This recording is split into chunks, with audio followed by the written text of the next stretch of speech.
गोटे राज्य जड़े राजा रोते राजा तीनोटी पुओ थे। राजा तीनोटी पुओ मूर्ख थे। राजा बुढ़ा होइजिबा कारण राजा भाविले मु मरिबा पूर्व मोर तीन पुओं भितर मु काहाको राजा सिंहासन में बसैबी।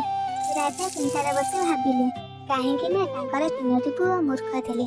सेथिपाई राजा भाविले मु गोटे ऋषि पाखक पठेले पुओ माने चालाक आउ साहस हेबे। तापर दिन सकाळ सकाळ राजा पुओ माने ऋषि पाखक बाहरी गले। राजा तीन पुओ ऋषि पाखे पहुंची सब प्रकार शक्ति शिखिले। शक्ति शिखिकी राजा पाखक फेरिया समय बाटर देखिले जे गोटे बाघ खंडिया खाबुरा होकर पड़ी।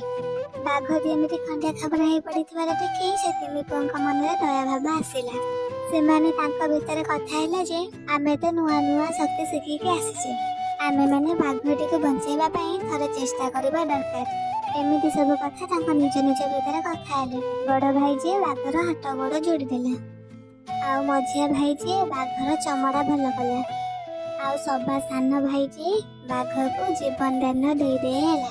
बाघटी नुआ जीवन फेरी पाइला सत।